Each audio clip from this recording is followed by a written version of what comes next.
Chief, good to see you. Thank you for coming in here. Absolutely. Council appears split on these bonds. What is at stake here if this does not pass and get on the ballot in November? Look, we need a new police academy. We need a new shooting range. And I've been on the record saying, when I went to qualify for the first time that I was in Dallas, I was appalled at the facilities. I could not believe that our shooting range for the Dallas Police Department looked like that. I thought they were actually playing a joke on me. I couldn't believe it was that bad. I hadn't seen a shooting range in my entire law enforcement career from 1991 that looked that bad. Some people who are familiar with firearms say, listen, I go to Elm Fork. I've been to different places like in the Dallas area. They're all outside. They're all kind of banged up. Why is a gun range, a shooting range, so important to policing, number one, and number two, recruiting? Well, so here's the thing. You want the very best officers to be out there protecting and serving you. So you want the officers to get top-notch training, and facilities plays a part in that. We don't only want to recruit everybody that passes the process for Dallas Police Department. We want to have a pool that we're sitting there and we're picking the best of the best to become the Dallas Police Department, and facilities plays a part in that. You're on the sidelines of politics, watching it like the rest of us here, but do you think, is there enough support on council right now to pass these bonds, do you think? What's the vote right now? Look, I believe so. One of the great things about Dallas, and everyone that lives in Dallas, no matter what zip code I'm in, everyone always says, Chief, can you keep us safe? Public safety matters in Dallas. And to be quite honest, that's one of the reasons why I put in to become the Dallas chief, because I did my homework, I did my research, and I knew that public safety mattered to the citizens of Dallas. Have you advocated to any council members directly saying, listen, we need to get this thing passed? My officers, the community wants it? Yeah, I'm not a politician. I just speak what I know, what I believe about the police department. We have a police department that is top notch. We are the most proactive police department in the United States, and I think the council members see that, and they understand that and know that. If the proposed bond includes hundreds of millions of dollars for public safety, almost $1 billion total here, if voters only remember one reason to pass this, providing it gets on the ballot, what would that one reason be?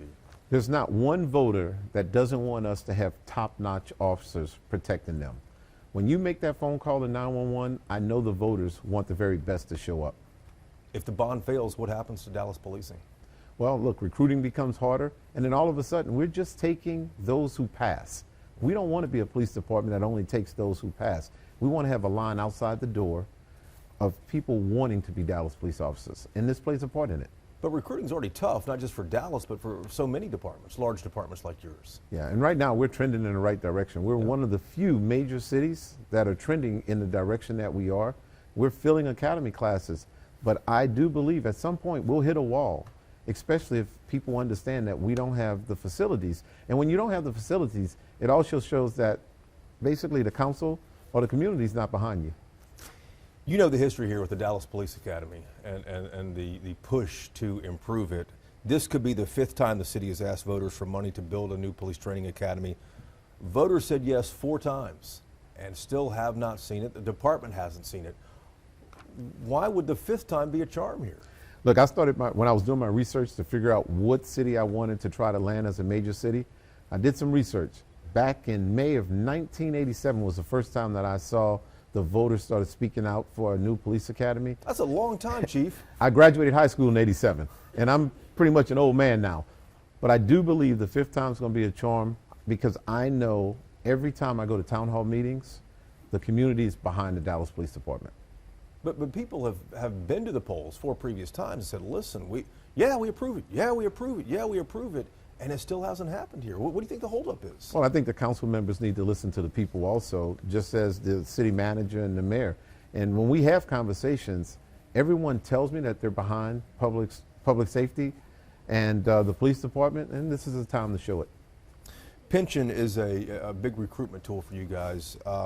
Officers have watched the pension system go through years of instability, especially over the past 25 years here.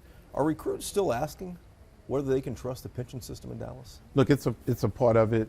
New recruits are worried about the pension. And look, it's time for all the retired officers out there to start getting COLA for their pension. They deserve it. Cost of living is going up every single year, and it's one of the things that Dallas really needs to look at.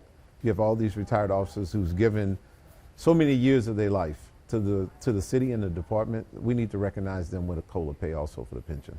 Let me ask one more question about the training academy here too. The new proposed training academy is split between two locations. Yes. UNT, downtown Dallas, and then separately the off-site area for the track and the gun range. It's behind schedule, it's over budget, spread out between two locations. Is this really the best way to do it? Doesn't it make more sense to have it all in one area? Look, here's the thing that I really enjoy about it. Being a major city on a college campus where we can build that bridge between those who are trying to become officers and be right there so they can see it firsthand, I'm actually really excited about that. If you look across the United States, you don't see that model. I get phone calls after phone calls, and the university's getting phone calls after phone calls about this model, and I'm super excited to be able to be the first to have a police academy on a college campus. This is going to be amazing. It creates a pipeline for officers, a potential pipeline for you guys, but it just doesn't seem as efficient. And look, it would be nice to have it all together, but I will take this plan all day, every day for us to build the bridge between those at the university. And not only that, to have that relationship with the university to give the academician side of how we can be better as a department. I'm excited about that part. Do you think this will really get across the finish line? My heart tells me that it will get across the finish line. I hope it gets across the finish line. Dallas needs it to get across the finish line. Earlier this year, officers were expecting a potential 5% pay cut. That's now been pared down to 2.5%. The associations are split over this, concerned over or what to do about it. But is that enough money, 2.5% pay raise, to continue recruiting police officers? Doesn't that create a new challenge for you? Look, I would prefer us to get 20% raise, because Who maybe wouldn't, if right? they get a 20% raise, maybe I'll get a raise also. But I don't mind walking before we run. And as long as the city shows that they believe in us and they continue to give us raises, I'm okay with that, and I think the officers are okay with that. Can you sell that to the officers, though? I know it's not your job to sell it, but you have to at least take the complaints on the other side, don't you? I think a whole lot that's going on with the police department. The officers understand that we are one of the best police departments in the United States. And obviously we want to be compensated, we want to be paid well, but morale's up on the police department. Other cities are talking about what's going on in Dallas right now. I believe we can keep the officers happy as long as the city shows that they believe in us and give us a pay raise.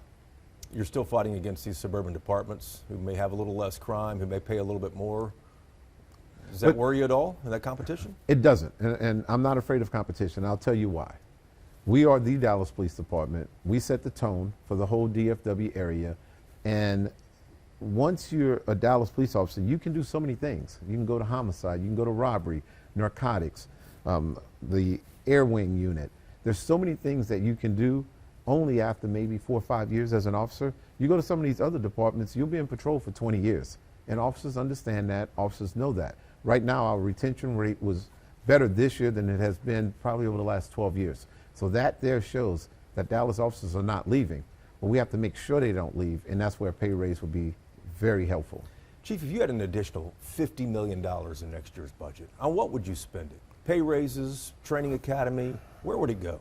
So pay raises for sure, because I have to take care of my officers. Have to take care of them. We work together every single day to try to keep everyone safe here. Police academy is a must, and just the new technology that we're putting up around Dallas. Let's talk about drones as a first responder. Man, that's a phenomenal program that's here. It's new to the Dallas area, and it's doing amazing work already. So I would add some of that money on technology and our response times. Man, we're down 20% on priority ones, 22, 23% on priority twos, and 55% on priority threes. And as we add technology into the department, we're going to keep bringing those numbers down. And then violent crime down too. I mean, that's tremendous as well. I thought the department had been using drones for a number of years, though. Was it just not that widespread? Well, the drones as a first responder is a little bit different. Oh, as a first responder. Yeah, okay. so now we have drones going up when someone calls 911. Oftentimes, I think it's about 75% of the times, drones can get to the call before an officer can get to the call. Where are they launched from? We have them stationed on top of fire departments. How many do y'all have? Where have I been? I didn't realize this. But how many do y'all have, and how long has this been going on, Chief? So we have 9 drones throughout the city right now, and they're on top of fire stations. It's been going on for several months now. How big of a deal is that? It's a big deal. It's the new wave, new generation. We have to keep up with technology, and being a major city department, that's exactly what we're doing. And explain how it works. I mean, obviously a drone can cut across trees and avoid traffic, et cetera. But is it just to put eyes on it first before an officer arrives? Is that kind of the idea or what? Well, that's one part of it, and that helps the officer to understand what's needed. So another part to that would be a drone gets there, and maybe we've dispatched 3 or 4 officers to the call. An officer sitting in our fusion center can see, hey, only 1 officer needs to go. Well, that will free up another 3 officers to go to other calls. Oftentimes, you'll get calls that that's not there any longer. You might have a call that says there's 2 individuals fighting at cross and don't cross. Well, the drone gets there and they can pan that whole area and see that there's no one fighting there. Well, now that officer does not have to go to that call. We can clear that call from the drone, and that officer's freed up to go to another call. So there's so many little things that the drones can help us be more efficient for everyone that lives in Dallas. What kind of calls do y'all dispatch it to? You have 9 of them. They don't go to every call. What do they go to?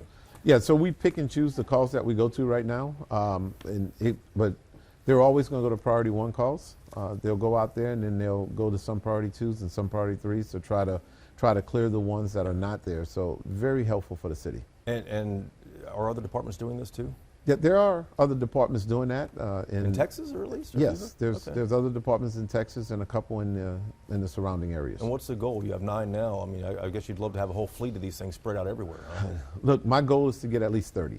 If I can get 30 drones throughout the city, I think that will definitely help the city, and it will definitely help us be more efficient. Let's talk technology, continue that for a moment here. Dallas continues expanding the flock camera technology.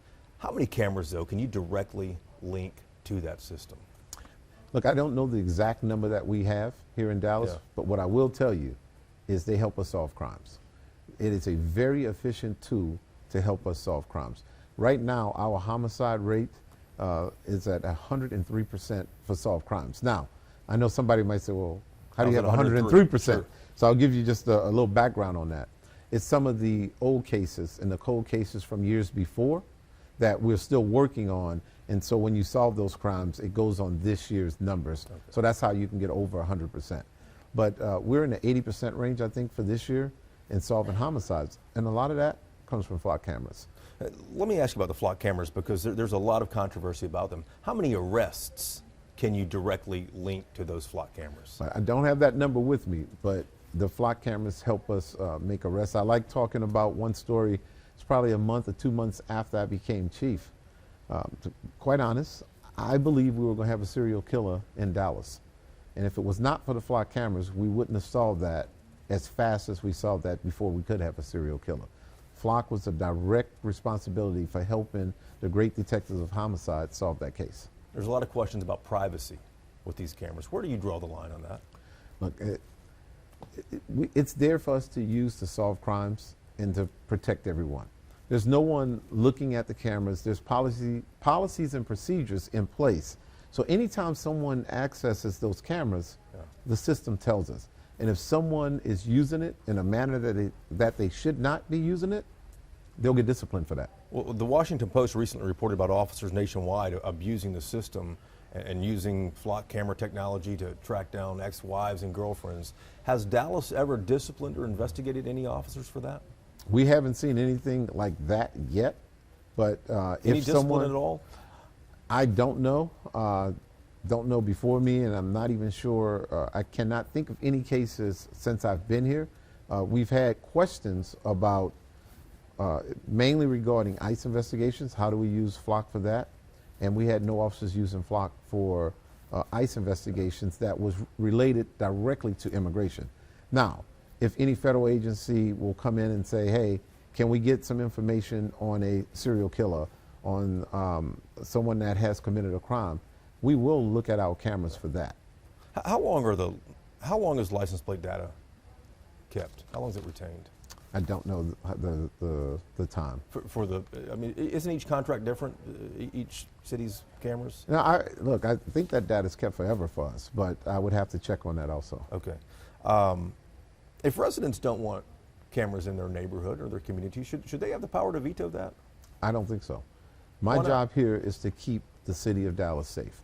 this is a great tool for us to keep the city of Dallas safe. What do you tell those folks who are concerned about privacy on this, concerned about the Fourth Amendment right to unreasonable search? I understand the concern, but these cameras are not being used to violate anybody's rights. These cameras are being used to keep everyone safe. Beyond Flock, is there other technology out there besides drones, besides Flock, that you think the city should invest in?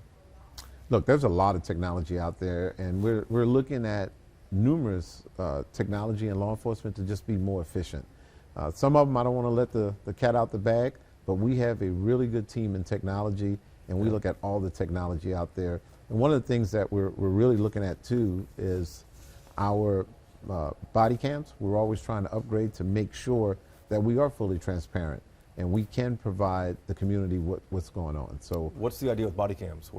Is there new technology with body cams out well, there? we have some that's coming out now that can also help with translation, and that's going to be Instant a good translation? piece. Yes. Oh, wow. Instant translation. So if an officer comes up to someone that's speaking one of 200 different languages, he'll be able to access that on the body cam and be able to translate.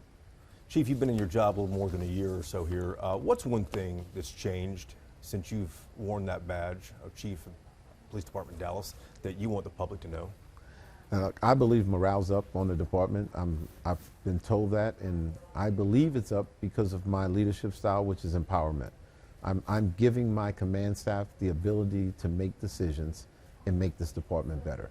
I'm one person, but I have over 40 on my command staff, and I have 3,500 officers, 3,500 plus officers. And I want all of them to have a voice to make us better, and I do believe the officers know that they have a voice. Last question. Biggest public safety threat over the next 5 years, what do you think it is? Probably technology. Is it? Right? It's technology from someone who's trying to use it in a bad way. So we have to stay up on our technology side, and drones play a big part in that. Chief, congratulations. Chief, good luck. I appreciate it. Thank you.